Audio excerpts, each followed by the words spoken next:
সর্বশেষ খবর হলো যুক্তরাষ্ট্রের পক্ষ থেকে ইরানের কাছে যুদ্ধবিরতির প্রস্তাব প্রত্যাখ্যান করেছেন সর্বোচ্চ নেতা।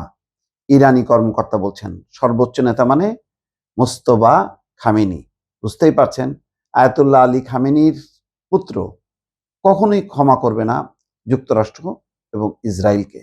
সেই কারণে যুদ্ধবিরতির প্রস্তাব প্রত্যাখ্যান করা হয়েছে। ইতিমধ্যে যুদ্ধের যথেষ্ট পরিমাণ একটা পরিণতি লাভ করছে। ইরানকে যেটা বলা হচ্ছে যে ইরানের নিজের সক্ষমতার সাথে যুক্ত হয়েছে চীন এবং রাশিয়া। সুতরাং এখন যুদ্ধটা কিন্তু বহুমাত্রিক পর্যায়ে চলে গেছে, ইতিমধ্যে সেই পর্যায়ে উপনীত হয়েছে, যার কারণে হরমুজ প্রণালী কিন্তু আর দখল পাচ্ছে না মার্কিন যুক্তরাষ্ট্র। ইরানের নতুন সর্বোচ্চ নেতা আয়াতুল্লাহ মুস্তফা খামেনি যুক্তরাষ্ট্রের সঙ্গে উত্তেজনা কমানো বা যুদ্ধবিরতির প্রস্তাব প্রত্যাখ্যান করেছেন। মধ্যস্থতাকারী দুটি দেশের মাধ্যমে ইরানের কাছে এসব প্রস্তাব পাঠানো হয়েছিল বলে আজ মঙ্গলবার একজন ঊর্ধ্বতন ইরানি কর্মকর্তা জানিয়েছেন।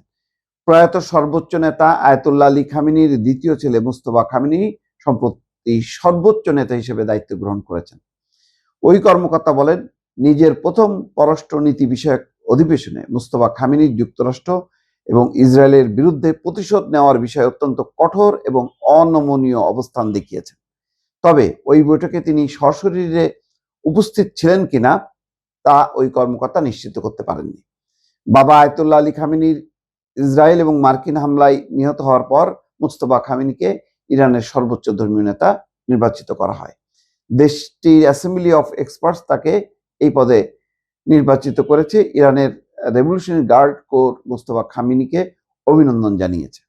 রাষ্ট্রীয় গণমাধ্যমে প্রকাশিত এক বিবৃতিতে আইআরজিসির খামেনির প্রতি তাদের আন্তরিক এবং আজীবন আনুগত্য ঘোষণা করেছে। তারা জোর দিয়ে বলেছে তারা সব আদেশ মেনে চলবে এবং তা বাস্তবায়নে সদা প্রস্তুত থাকবে।